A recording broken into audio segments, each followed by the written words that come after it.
welcome to Sensodyne Nourish presents Body and Mind Season 7.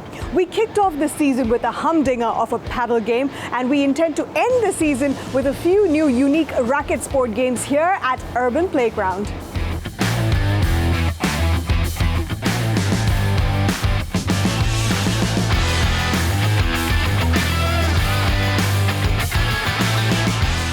I'm with the certified nutritionist here at Urban Playground, Rishi. Rishi, hi. Hi Ash, thanks for having me here. Okay, so I'm going to pick your brain a little bit, Sure. okay? Yes, I could ask you so many generic questions about nutrition, but I'm here to play a racket sport. I'm not really a sports person. So what would you say is the sort of diet or preparation that I need to do in terms of nutrition before playing any kind of racket sport? Well, any racket sport, like any endurance sport, you do need a lot of energy when you're out there. So it's always good to have, a good set of whole grains in your diet. So coming in, having eaten some oats, some light rice, potatoes, fruits is always a good thing to start by. And always keeping your diet generally high in protein would help, especially playing sports. What would you say are some of the unique activities and sports you have here at Urban Playground? So Urban Playground really stands out in the city because it's a playground on a rooftop of a building, and we specialize in a lot of racket sports, a lot of unique ones. For example, 360 ball is the only place in Dubai that offers this here. Then other than that, we've got things like spec tennis, touch tennis, pickleball. We've got batting cages for both cricket and baseball, and a mini football field. Wow. So the sport that I'm going to be attempting today is called pickleball. I mean, it sounds like an appetizer. Does it come out of a jar? I mean, what is a pickleball? The best way to explain pickleball is a miniature form of tennis. Okay. It's the same dimensions, the same style of play, and the bat you use is a paddle bat, and the ball is a much lighter one. It's a much easier barrier to entry than, say, the sport of tennis. So Okay. It's got that same mindset, but it's not so much. I like easy. Easy is always a good thing. So I'm not going to be in a pickle all by myself. I'm going to invite an old friend and a popular personality here in the UAE who's going to be competing with me today in a game of pickleball and 360 ball.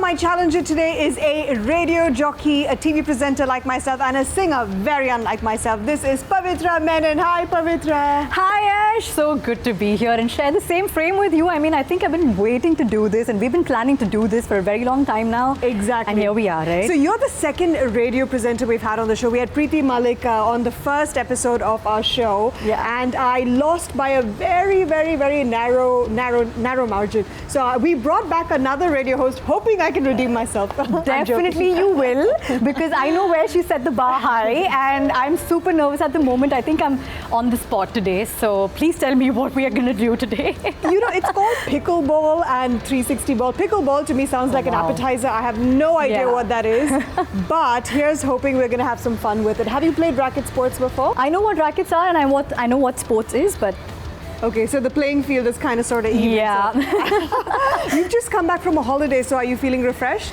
Man, I'm going through withdrawal symptoms at the moment, so I'm just trying to, I'm dreading work at the same time, but I'm like, oh, my work is fun, which is great, and then today you call me for this, so I'm just like, wow, that's a lot of pressure doing this sport with Aishwarya Ajit. I'm sure it's going to be great, though. It's going to be a lot of fun. Yeah. So you're taking your second holiday to recover from the last one. Yes. Okay, that's the way to go. All right, Pavitra, so here's hoping that the best woman or the best TV host, since you're also one, wins in a game of pickleball and 360 ball. Let's see. All right, guys, so we're going to do a toss of coin to find out which player we get to pick. So, Pavitra, what's it going to be, heads or tails? I don't know what's really going to work in my favor today, so heads. Heads? Okay, I usually like to go for heads, so here's hoping. Oops. Heads. That's heads! All right, Pavitra, so you get to choose between our two wonderful players. We have Rishi and Ranjit. Who's it going to be? Both of them are wonderful, like you said. Yes. So I don't know who's a better player, but you're just going to have to take a leap of faith. I'm going to just take a look at their faces and go like, who's more ready for this? Rishi! All right. You know what? I'm glad you did, because everyone really bigged Rishi up. And generally, going by the tradition of the game, the person who's always bigged is never the one who wins. So go for it. Go for it. I just did. So Rishi. So you're taking Ranjit.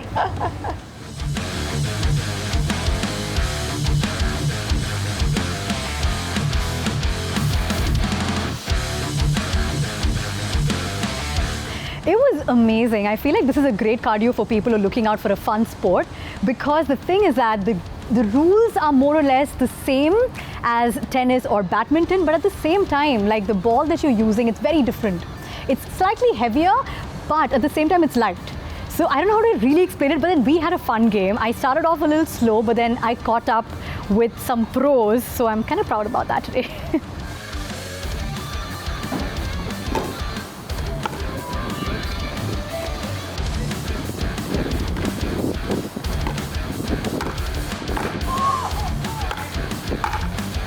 Yeah, I mean, it was a very close call, but you know, it was my first time trying the game, and the other team, they clearly deserved to win, and they did a great job.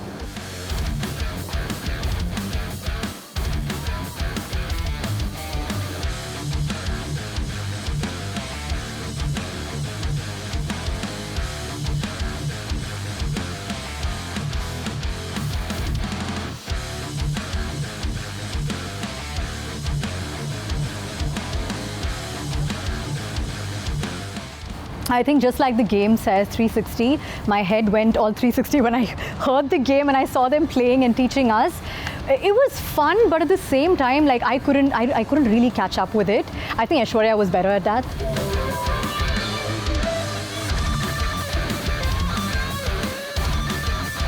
So 360 ball is still, a mystery to me because there's too many technicalities. Unless you've played this like at least 1,000 times, there's no way you can just pick it up overnight. But surprisingly, that's the game I won. So I think I won based on a technicality. I don't know.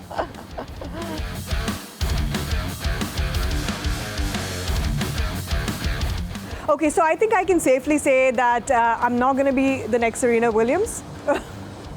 So I'm just going to stay Aishwarya Ajit and do what I do best. But sports is interesting. I happen to not just be very good at it. I think I'm going to tell my friends about this place and probably book a slot and get here next weekend and make this like a regular thing, because I want to be better. And next episode, maybe you can show me as a pro. So we're calling it even all square. Pavitra, how do you feel? I feel good about me because I was thinking that I'm going to be horribly losing today. Yeah. But the fact that I won the first game and then you won the second game, things are good between us guys. Do you have any idea how to play these games again? If it was just me and you in the court. I think thanks to Rishi and Ranjit. Like, what? Yeah. They made it happen for us. Yeah. So big shout out to you guys. I think they spent like half the time explaining the game to us. And we were just there like, okay, yeah, all right, here. Okay. But I have to be honest, okay, I think the pickle game was really interesting. Yeah. And anything to do with food, I think I get a hang of it. So, although there was no real food involved, but you know, just the name alone kind of whets your appetite, doesn't it? Exactly. Or imagine like once you do a serving and then someone serves you pickle and you go like, next one. No, but honestly, it was a lot of fun, and I feel like I'm definitely going to come back to this place again to play pickleball at least. 360, I didn't get my head around. Yeah, I don't, You were good. I mean, total accident. She's playing it really humble, guys. She was really good at it. Guys, she said she's not good at it. It was a lot of fun overall. I mean, that's the whole point of, this entire segment where we invite people and just do a fun challenge together. And you never know, sometimes you pick up a hobby or two and perhaps come back to play the sport again. Absolutely. Pavitra, it's been so much fun having you this season. Thank you so much. Thank you so much. And I hope you guys call me again. Definitely. I don't think after today that's going to happen. But thanks, director. Listen, after 7 years, if I'm still hosting the show, then you are definitely welcome to come back. You're the best, Ash. Come here. Thank you. Thank you so much for making this happen for me. Absolutely. Thank you. I've had a fantastic day here at Urban Playground. It is a great place for some rooftop fun, especially with this changing weather, which is getting cooler and cooler by the day, thankfully. When the weather changes, our body reacts in various ways. You may notice wet or dry coughs. The easy solution for coughs is the new Pananatural. It is 100% natural cough syrup from the makers of Panadol. It lubricates the throat and creates a lasting protective barrier to relieve your cough. Fight back cough naturally with Pananatural. Speaking of natural, I may not be a natural at racket sports, but up next, there's something that I can do. Grocery shopping, and I'm going to invite a friend who's going to come over to cook me some delicious food.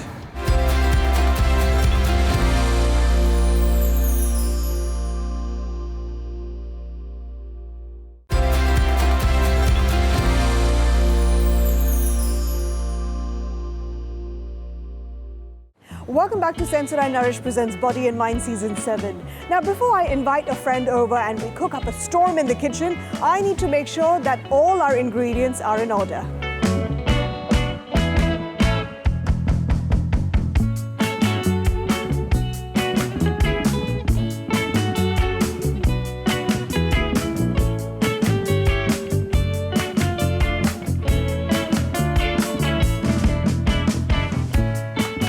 The new Sensory Nourish toothpaste comes in a recyclable tube and carton. Isn't that incredible? It is vegan friendly and contains ingredients such as aloe vera and essential oils. This is my healthy practice where I've begun to choose sustainable bags over plastic ones. And I know I'm not alone in this initiative.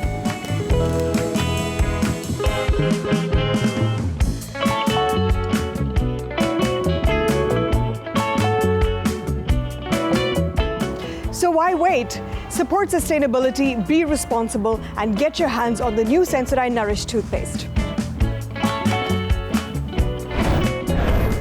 Grocery shopping done right. Now it's time for me to invite a friend over, but before that, I need to get changed. Now, unfortunately, this is the last food segment of our season, so I've decided to end it on a real spicy note by inviting the queen of flavor. Hi, Neha. We are so excited to have you on the show finally. So firstly, thank you for having me here. It has been such a fun time. Yeah. I think I really enjoyed being here, and I'm so excited to just have you taste everything. Because you're no stranger to the camera, are you? Because you've won cooking competitions on TV. You're a chef, restaurateur, blogger, flavorist. Have I missed anything? I don't know. I think you said too much already. All factual, all factual. Neha, tell us a little bit about your mantra when it comes to food, because judging by what's in front of me, you are definitely a vegetarian. So I'm a vegetarian. I grew up being a vegetarian, and I think I'd say I'm a vegetarian by choice too. You know, I don't think I miss anything. To me, food is all about a flavor-packed journey. It's got to be flavorful. It's got to look pretty. It's got to, of course, taste very nice, and that is what food is to me. Yeah. I think I also like to fuse flavors. I take inspiration from my travel. I've lived in a lot of places. I've lived in so many different countries, and so it's a little bit of here and there. I'm fascinated by your story, and I do understand that you're really inspired by Far Eastern cuisine, if I'm not mistaken. So I'm going to try this dish. I need you to tell me what this is, and of course... Why don't you guess it? Okay. Well, it's an amuse-bouche, but does anyone really know what goes into an amuse-bouche? I mean, unless the server at the restaurant explains it to me, there's no way I know what goes into it. So to begin with, this one, it is basically Thai curry translated into a bite-sized appetizer.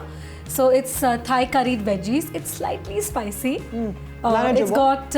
oh, yeah, it is spicy. It gives you that Thai chili kick. And it has soy nuggets, which is a good source of protein that makes it healthy. The rice crackers are baked, so nothing's fried. And it's topped with a little bit of mango for the freshness and some basil. Oh, wow. Packed with flavors. And it's got a real kick to it. Yeah, it is. So how do you as a vegetarian make vegetarian Far Eastern cuisine glamorous? So I feel that vegetarian, I think because you're a hardcore carnivore, yes. That's why you cannot imagine. But the truth is that vegetarian, there are a lot of vegetarian options. When you talk about protein, there's tofu, there's soy, you get a lot of mock meat nowadays. So there's plenty of stuff that you can explore. That one that you're just trying right now, that's basically inspired from sushi. So it is a cucumber sushi boat. It is something that you can eat as a snack or like a pre-dinner. It has the freshness of cucumber with sushi rice. Everything is mixed in. So also when you want to put together like a quick meal, it's easy to do. Because not everyone knows how to roll a sushi, and this is a lot more I mean, easy. I don't know if this is easy to do. It might be for you, Neha, but you know, it looks gorgeous though. I really like the flavors because it's a little bit sweet because of the mango. There's a little bit of spice, and honestly, visually, it's so pretty that you almost don't want to ruin the dish. And I also like the presentation. The way you've presented it kind of reminds me of the little ferry rides you can take in Thailand when you're on holiday. Wow, I have FOMO. I feel like I wish I could take a flight to Thailand right now. Okay, one more dish. Tell us about this one, please. So this one, I personally really like it. It's actually a steamed tofu. So this is again a typical, I say this is more Japanese inspired. You know, so you have like a nice soft tofu with a soy, garlic, chili dressing, and it's got lots of veggies. Tofu is a very good source of protein, and tofu doesn't have a flavor of its own. There's mushroom under it and there's carrot. So like I said, like tofu doesn't have a flavor of its own and it cannot even absorb flavor. So the tofu that we've used here, it's a silken tofu. Not quite sure if I'm ready to swap my chicken for tofu, but you know, nonetheless, it is delicious. Neha, I've had so much fun trying your food. I love the twist that you have put into, I guess, modern vegetarian, Far Eastern, Pan-Asian food. And what's next for you? As in your career? So to be honest, I think that I really love creating content. You know, and I think that 2 years back, I had this strong calling where I love to film. So I film, I love to, you know, share recipes with people. It's also like, it translates into like love, because when I see other people try out these recipes, it's very rewarding. It's very rewarding, I'm sure. I mean, I've seen your Instagram page, and honestly, like being a non-vegetarian, it still looked so exciting. I mean, I was going through your dishes, and you were really selling it. And I like, your passion for your cooking, your food, for vegetarian cuisine in general is really evident in your blog. Neha, it's been an absolute pleasure. Thank you so much. I've really enjoyed my time with you, and of course, the food, delish. Thank you so much. All right, guys, I was a little bit apprehensive to take a bite out of this on camera, so I'm going to do that. Why don't you guys take a break? And on the other side, I will be visiting one of the most iconic landmarks of Dubai, Museum of the Future, and we learn all about how wellness is steeped into the future.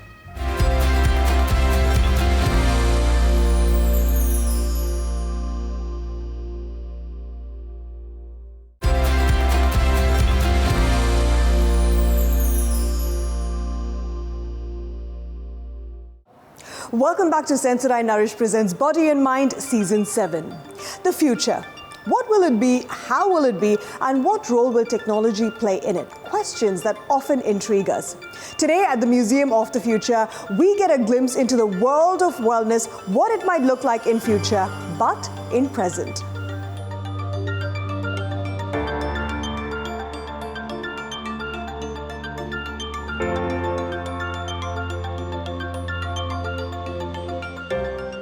So I'm at the alcoves here at the Museum of the Future, and that soothing sound that you can hear in the background is of a waterfall, although there is no real waterfall present anywhere close to us. And to tell me a little bit more about what I'm in store for today is the project executive, Meita. Meita, thank you so much for joining me. Thank you so much for having me. Very excited to experience it. This is my first time at the Museum of the Future. I'm so looking forward to this. And you are a hologram over here. I didn't know that. Yes, I'm the virtual assistant at the Museum of the Future. It's a new way to connect to our guests. Rather than having them go through a map, we want them to feel fully immersed and fully connected throughout their entire journey. Tell me a little bit more about the conceptualization of the place, the whole idea of futuristic healing. How did this come about? So currently we're on Al-Waha floor, the last floor of the exhibition that takes you to the far future. And the exhibition starts from the outer space to inner peace. So the outer space talks about space, and then you go to the Heal Institute, which talks about the earth, and then we've dedicated the last floor on Al-Waha. And Al-Waha means oasis in Arabic, which is a place where you disconnect from technology and reconnect to your mind, body, and try to understand more about mental well-being and mental health. It's quite ironic you say disconnect from technology, because it is technology that gives you the healing experience over here. Could you please tell us about the different types of therapies you have on offer? Yes, so mental health and mental well-being is a global challenge, and Al-Waha is an innovative and a new way to tackle such global challenges in a new platform, a way where we're using technology to make people go through different experiences, such as the grounding therapy, where we've got a big gong, where you go through a new type of vibration where it promotes and makes you go through an experience of calmness, the sand bath, the feel therapy, and as well the connect therapy. And in all experiences, they promote you to be more calm and to kind of reflect yourself. And this is all just an immersive experience. I mean, when you say sand bath, there is no real sand that I'm going to be rolling on. No, there is no actual sand, but you do have the different technologies that makes you feel like you are in an actual one, and where they kind of promote calmness, as I mentioned. No vigorous actions will connect you. If anything, the more people that are connected on that sand bath and the calm movements do reflect as actual sand projections on the floor. I love how mental health and mental well-being in general has taken such a front row here at Museum of the Future. What is the positive impact that people feel after an experience over here? So we do want people to have a more imaginative mindset, to be more creative, and we've made it that the guest or the visitor ends with the Temple of Transcendent. And in that space, people do sit for between a minimum of 5 to 10 minutes where they go through a certain experience using water and vibration, which has geometrical patterns on the ceiling. And while they're looking at that, they do reflect on the different experiences that they've taken away from today and to see about what and how the impact that they've gathered and the knowledge that they've gathered from here to reflect it to their daily lives. It's fascinating. And how long would you say is this entire experience? The entire experience kind of differs depending on your pace and how many people are with you during the journey. So I would say between an hour to 2 hours is roughly the average time that a guest visits in. But the longer that you spend in and the more that you interact with these different experiences is the more that you take away with you and the more information that kind of reflects to yourself and gathering the importance of the different types of knowledge that we're sending across to the visitor. Well, I'm here to take whatever you want to throw my way. I'm very excited for my first experience here at Futuristic Healing. Thank you so much.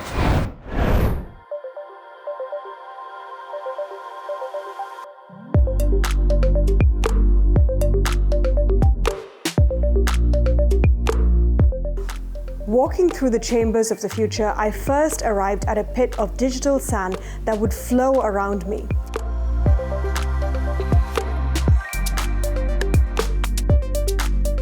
There was something so peaceful about staying still while everything changes around you. It instantly put me in the Zen mode.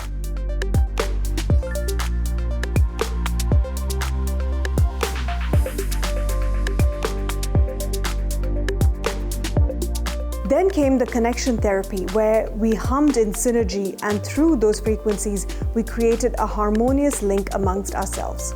It felt surreal to see the shape this unique collaboration took at the end.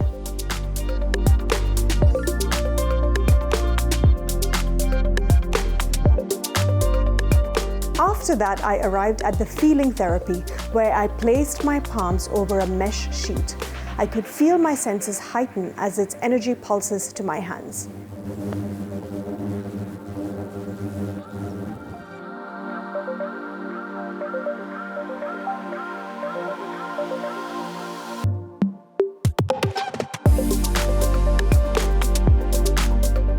Up next was the ground therapy, where I stood between two gongs. The feeling was inexplicable.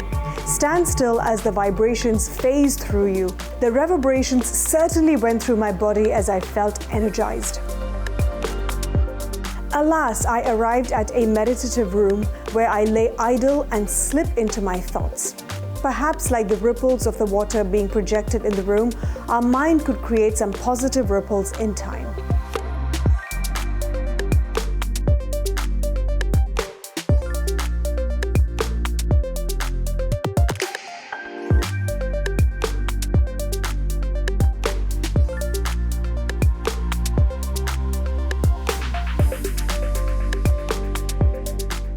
The Museum of the Future gets us to see, feel, touch, and experience what our shared future might be.